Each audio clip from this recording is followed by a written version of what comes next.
Can you see me? Is it bright enough? Trying to get some natural light. I don't know if it's gonna work or not. Anyway, so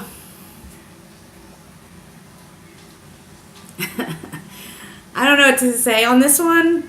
Let's just say if you see this, then I put it up. Otherwise, you'll never see this.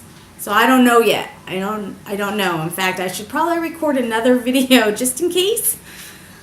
But so what I'm going to say is, like, we have this whole, like, Me Too movement going on now.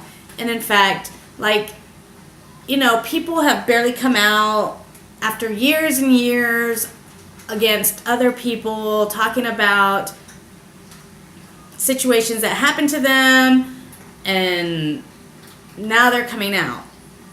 And it's funny because yesterday, someone told me at work that, well, not yesterday, but it's, anyway, someone was telling me that something happened to them. And they didn't know what to do. They're like, do I tell? Do I not tell? You know, and with this whole Me Too movement going on, I don't know. And it's just not the first time this has happened. It's happened several times. And I was like, well, I don't know. You should probably tell somebody, because maybe you could end it, you know, with this person. And I don't know what they're going to do. Guess we'll see what happens. But yeah, it's obviously something that needs to be said, because it is in the workplace, and that gets kind of crazy. But so was it yesterday? So yesterday or the day before, the boyfriend had sent me something, because he was like, do I believe it? Do I not believe it? And it was but it was someone on Twitter accusing Maynard, the singer of Tool, for rape. And at the time, the girl was 17 years old. And he's like, I don't know if I believe it, but it sounds real. And I was reading her story and reading everyone else's comments, and I'm like, yeah, this sounds pretty legit. I'm like, it's hard to tell, you know, if someone's just doing it to burn somebody or whatever, but this person didn't seem like they were doing that. So, but then the boyfriend was like, well, that's silly. I don't understand. This happened like 25 years ago. Why is she coming out now saying it? And like, I don't understand all these people holding it in and not saying anything. And it doesn't make sense. And while he's saying this, I'm just sitting there like, I'm about to be 42. And I've held my shit in for over 30 years. So, and I haven't told anybody. So when he says that, it's kind of like, you know, and I want to be like, well, you know, and I didn't say anything. So, and I take that back. I think and in fact, I believe he is the only person I've ever told. But it was when we first started talking, and we were talking in chat. It's not like we sat down and talked. We were in a chat situation, conversation, and so that's when I was telling him, but I don't think he really registered in what I was saying. And so, and like, I've never brought it up since. I'm almost 100% positive. Can you be almost 100% positive? Anyway, I'm almost positive that he has forgotten. In fact, I'm gonna say he has. He has totally forgotten, because he wouldn't have made a comment like that if he remembered. So anyway, yeah. So you hold shit in. You don't tell anybody. My reasoning is because first of all, it was a family member. Happened when I was like 10.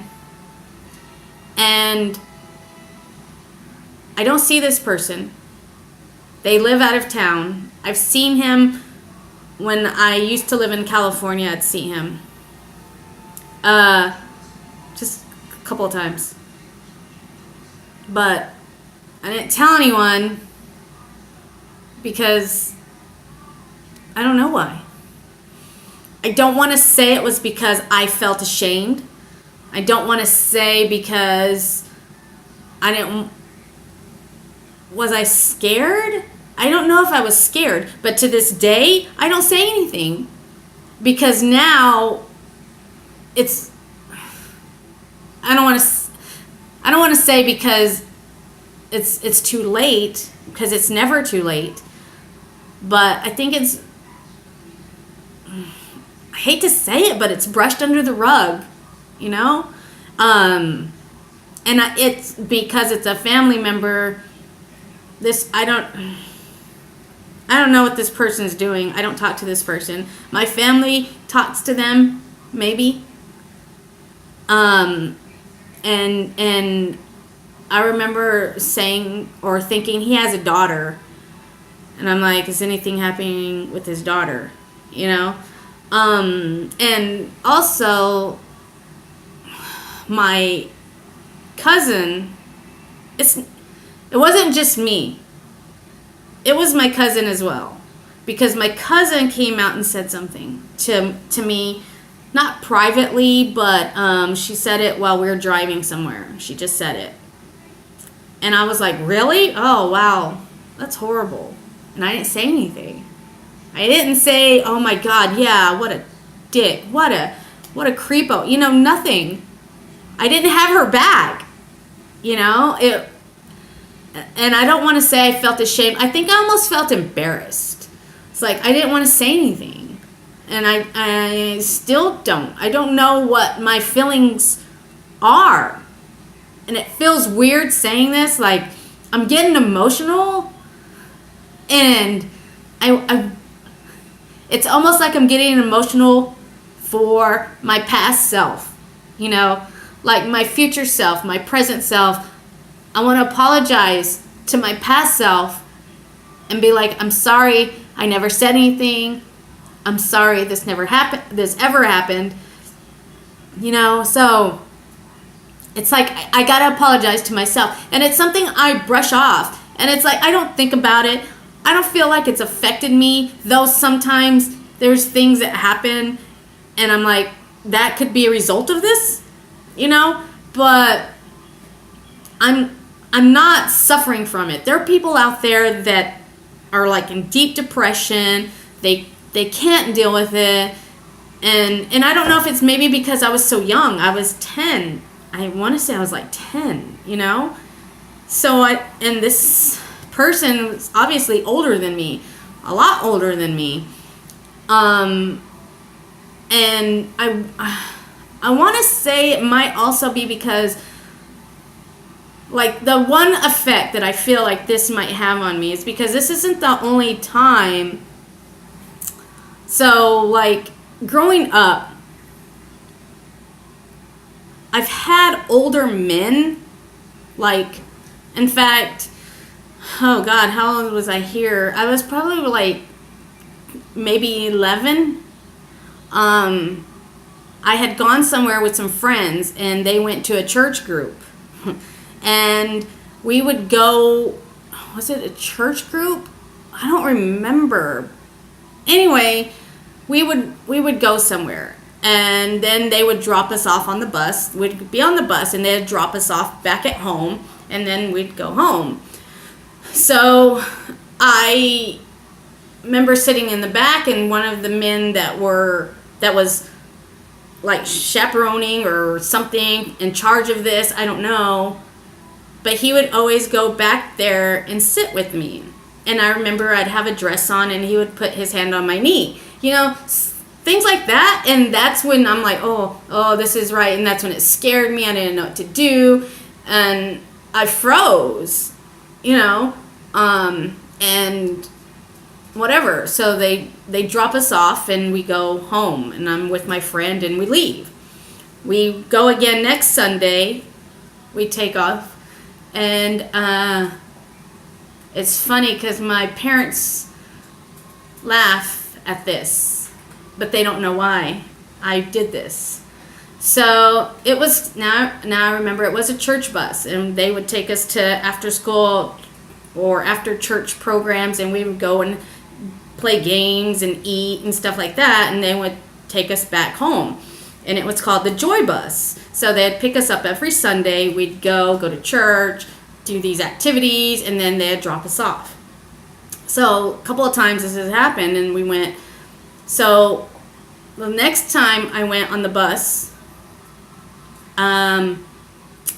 they were driving down our street to drop us off, and the man grabbed me, and he's like, "No, we're gonna save them for last."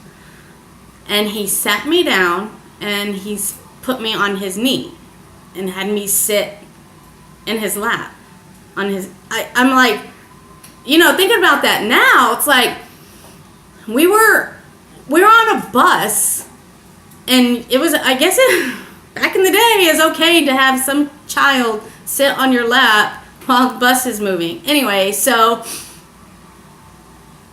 I don't think anything happened. I think I was just nervous in what was going on, like him putting his hands on me and rubbing my hair and my neck and everything, and then dropping us off.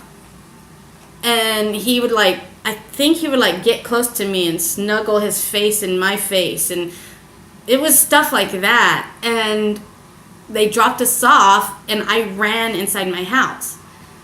So this is what my parents laugh at me about, because the next following Sunday, my parents were like, "Hey, the Joy Bus is coming." And I was like, I was in the living room, and I was like, and I was like, "No!" And I ran to my room, and I was like, I don't want to go. I don't want to go. I don't want to go. And my parents like, "What? Why?" It's like, "You like going." I'm like, "No, I don't want to go. I don't want to go." And so they joke. So anyway, I didn't go. In fact, I never went back. And they joke because they're like, "Hey, remember that time the Joy Bus was coming and you ran to your room screaming, 'I don't want to go, I don't want to go. That was so funny, it was so cute, blah, blah, blah.'" They didn't know why. To this day, they still don't know why. But that's why. It's like, so it's shit like that. And then also growing up, there's some other incident, and I'm like, shit like this always happens. And so where I feel like what's had the effect on me growing up is that I don't feel like I'm ever confident to sit and talk to somebody, because in the back of my mind, I'm thinking they want me. They're gonna have sex with me right now. They want me. And that's in my mind, even though I know that's not true. They just want to talk and have a conversation. But to this day, I can't tell you that that's not in the back of my mind. I can go outside and talk to somebody right now, a man, and he could be friendly, and he could be, "How's it going?" And deep down, I'll be like, "This guy wants to fuck me." That's in my mind. And I know it's not, but I feel like that and all the other things in the past growing up, that is why I think that.